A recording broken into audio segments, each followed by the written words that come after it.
doing a few different segments. So this segment is on saddle fit. Now, I know it can be really complicated and really, really confusing, saddle fit, but it doesn't have to be.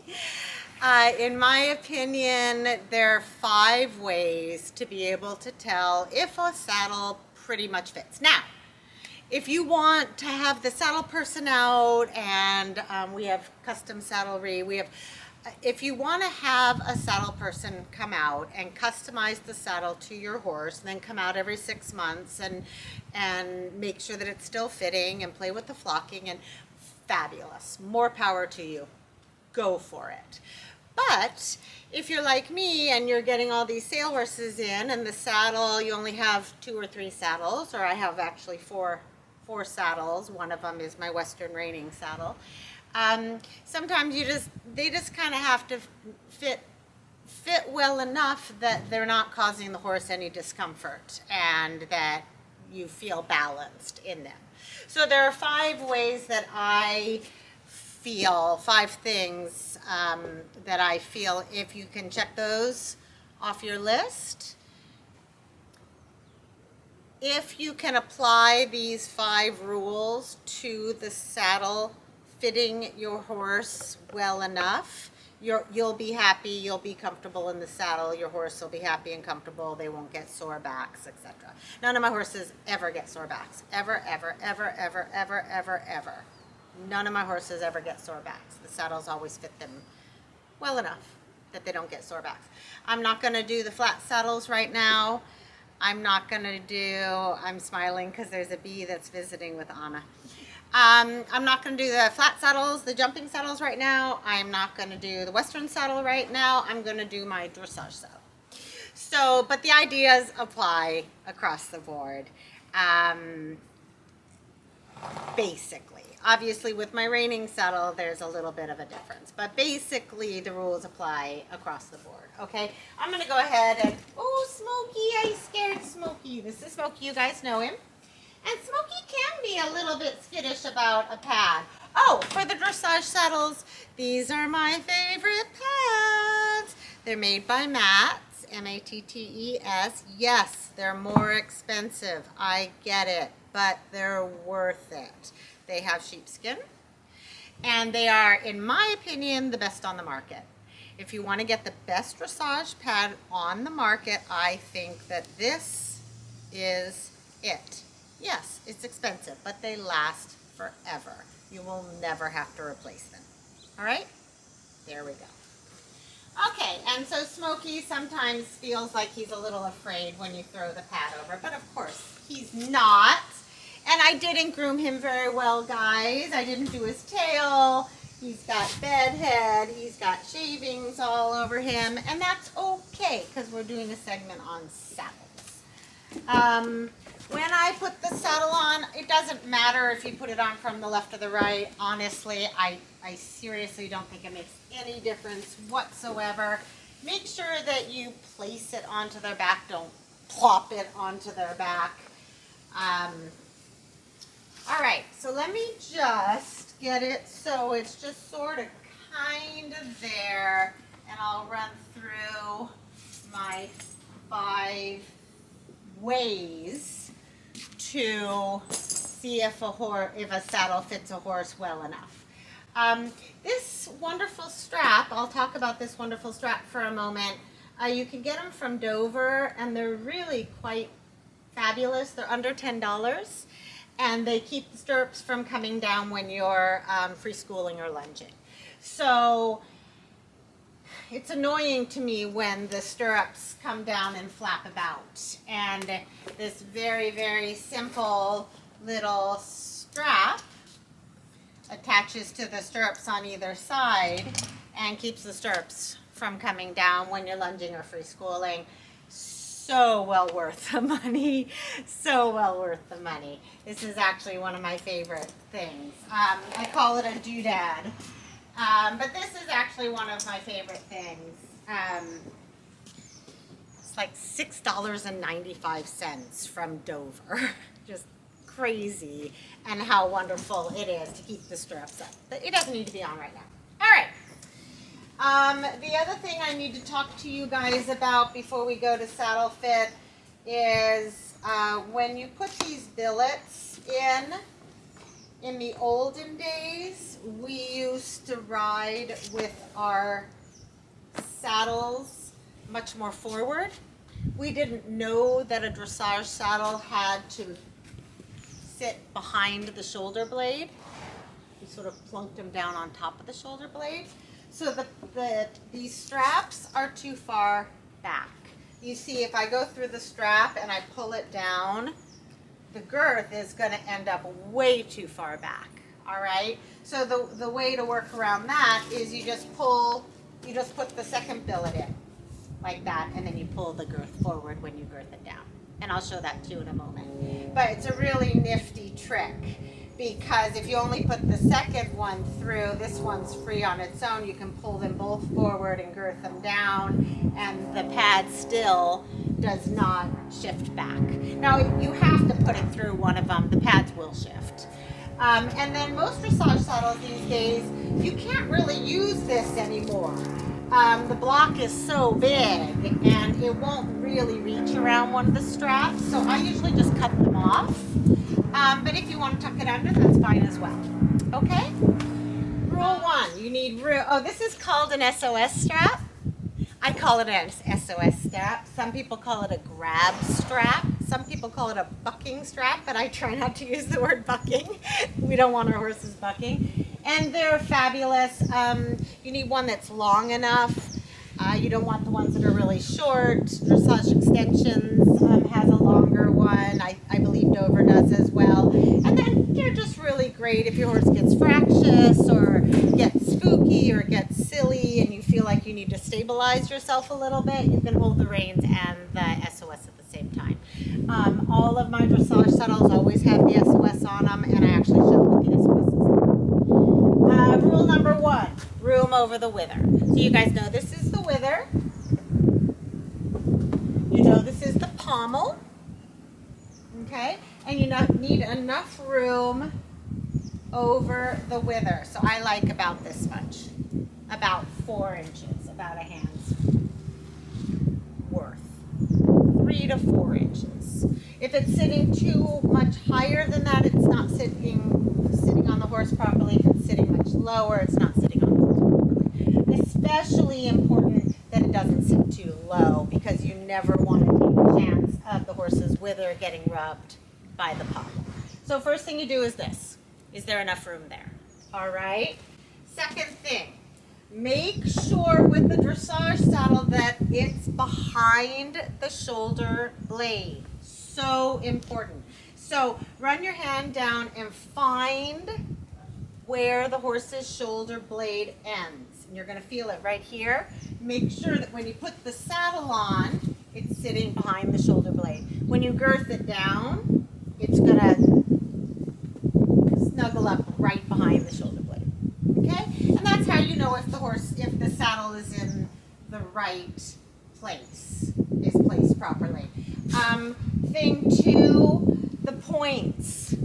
All right, so 1 is here. Is there enough room over the wither? 2, are the points digging into the horse's shoulders? It's really, really important. These are the points right here, that the points aren't too tight and digging into the horse's shoulder. So make sure you can run your hand down and it doesn't feel like it's pinching here. Okay? That's thing number 2. Thing number 3, make sure the saddle doesn't rock. All right? If it rocks, then it's what we call bridging, and it's gonna put pressure either on the front or the back, and it's gonna give your horse a sore back. All right? So make sure that the saddle is sitting down well enough that it doesn't rock. Okay? That's 3. 4, slip your hand in underneath the center of the saddle and make sure that you can feel the pressure of the center of the saddle on the top of your hand. All right? The idea is the whole under panel of the saddle needs to be sitting on the horse evenly. All right? Otherwise, you get pressure points and you get a sore back. So if you put your hand under here and you feel space above the back of your hand, it means that the saddle's sitting on him in the front and the back, and it's not sitting on him in the middle, and he will get a sore back. And you can also tell that by rocking. Does it rock? All right. But number 4, put your hand under here and make sure that it's not bridging, that the panel is sitting evenly along the top of his back. Number 5, you need to be able to see air through the gullet. All right, so the gullet is the middle part of the saddle, right underneath. And it's a lot harder with a taller horse. Sometimes you have to stand on something, but you have to make sure that you can see daylight all the way through the gullet, all right? So be careful behind your horses, of course, but make sure that when you look through the gullet that you can see all the way throughout the paw. The saddle is not allowed to make any sort of contact whatsoever along the gullet. That's number 5. And if you check those 5 things with your dressage saddle is probably fitting pretty darn nicely. All right? So let's just review them one more time. So 5 things. So you put the saddle on, you make sure that it's placed in the right place. Number 1, room over the wither. Number 2, not pinching in the points. Number 3, not rocking, quote unquote bridging. Number 4, check to make sure that the paneling in the center is sitting on his back. Number 5, look through the gullet and make sure you can see air all the way through the gullet and there's no contact being made between the saddle and their back. And if you do those 5 things, your saddle's probably sitting pretty darn nicely. And then of course, we girth it down. So there's the saddle fit part. I'm gonna go ahead and girth this saddle down just so that I can show you guys how the girth works when you're using the pad the way I just showed you. So let me put the pad on. So I think that just kind of simplifies saddle fit. You know, it's just those 5 things. If you blow through those 5 things with the dressage saddle, that dressage saddle is sitting pretty nicely on the horse. Okay, so there's our pad, our E.A.Mattes pad. I always put everything on individually. That's also important for me. I always put each piece on individually so that I can get it exactly right. So I put the pad on by itself. If it needs, like a lot of times with the hunt saddles, I use a contour pad. And so we'll put that on top and then the saddle. But I put everything on one thing at a time so that everything's perfect. You really want to put your saddle, all your gear, your bridles as well, your boots, whatever it is, you really want to be a perfectionist about it and make sure you get the saddle just right. If you put the saddle on and the pad isn't centered properly, your entire ride, you're going to feel crooked and it's uncomfortable to the horse. So make sure that all the pads have a center seam. Make sure it's right smack dab in the middle of the horse's back. So you guys aren't going to see this part because I'm going to be on the other side. But what I'm going to do on the other side is the same thing. I'm only going to put the second billet through, all right, so that I can pull them forward like that. All right. So I already checked to make sure the saddle was sitting behind the shoulder blade. I'm going to go ahead and do this side. I love these girths. Please, if you can, get, well, the girth has to have elastic on at least one side. If it has elastic on both sides, it's even better. This is my favorite dressage girth. You don't have to get this particular girth, but this is my favorite dressage girth. This is made by Otto Schumacher. You can get them at Dressage Extensions, and it's definitely my favorite girth. Now, like the pad, it is more expensive. This is an expensive girth, but they last forever and they're worth it. So if you can get the Otto Schumacher dressage girth, that would be optimum. That would be the best. So let me just get this side girth down. It doesn't matter that you can't see me over here. Makes no difference. because in a moment I'm going to show you what I just did. Make sure everybody knows this. Girth them up slow. Everybody knows this, and it's so important that you girth them up slow. It keeps them from getting girthy. It keeps them from getting cranky about being saddled up. When I first pull up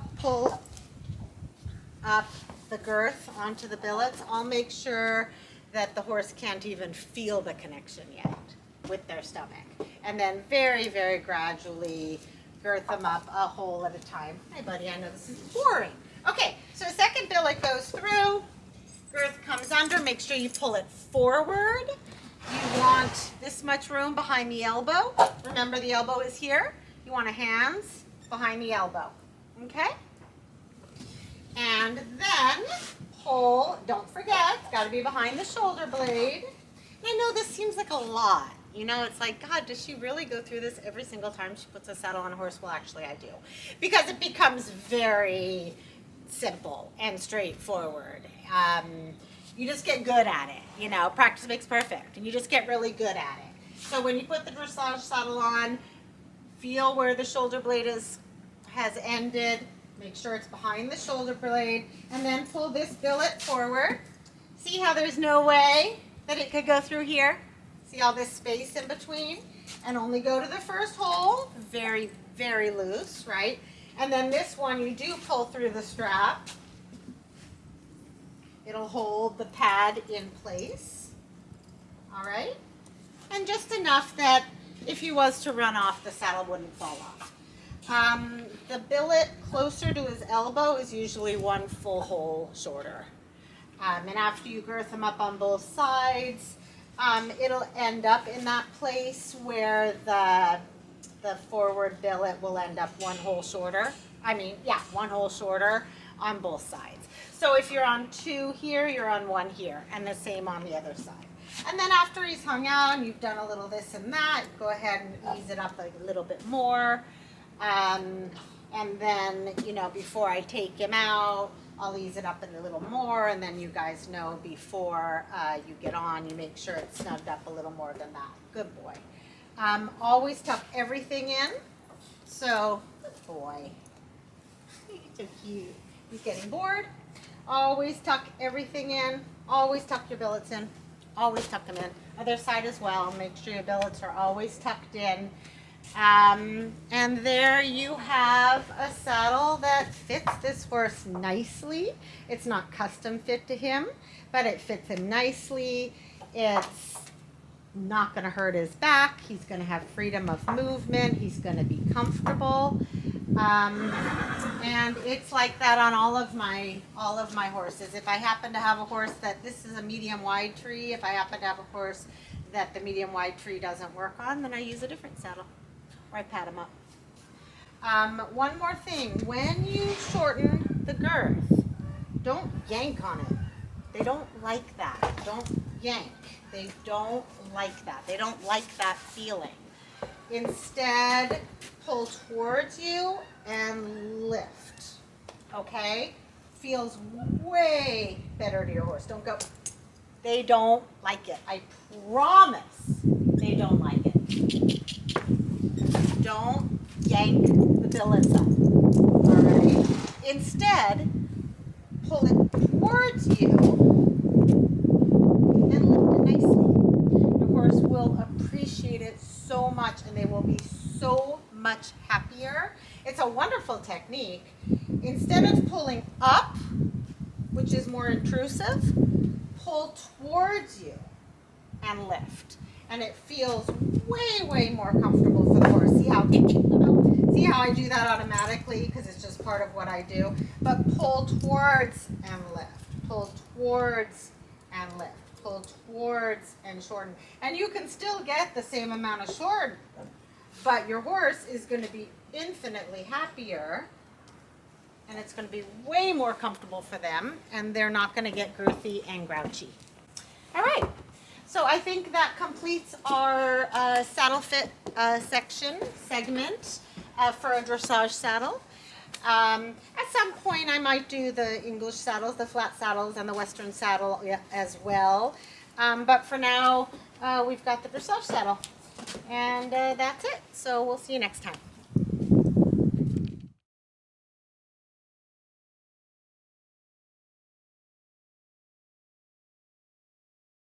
Okay, so I want to add something to the saddle fit segment that we were just doing. So we were doing a saddle fit segment for dressage saddles, and we were using Smoky as our example. So we're just going to take this segment and add it to the end. I forgot two things. One, I forgot to go through the parts of the saddle you guys need to know. And also, when the stirrup is hanging down on the saddle, if the saddle fits properly, it's going to be exactly vertical. All right?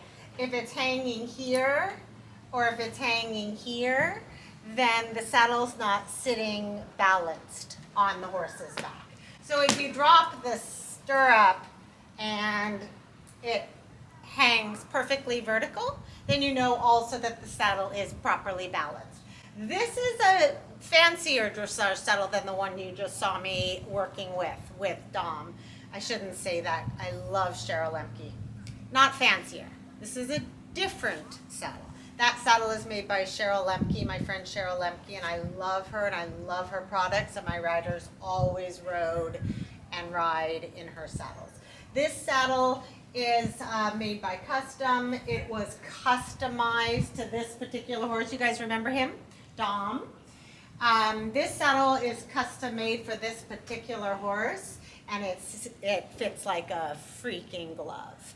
So this is an example of a saddle that is specifically fitted to this particular horse. So just very quickly, it's important to know this is the pommel, this is the cantle, this is the skirt, these are the panels. Remember, they have to sit flat on the horse's backs, not curve up. See how that's sitting really nicely. The points are here.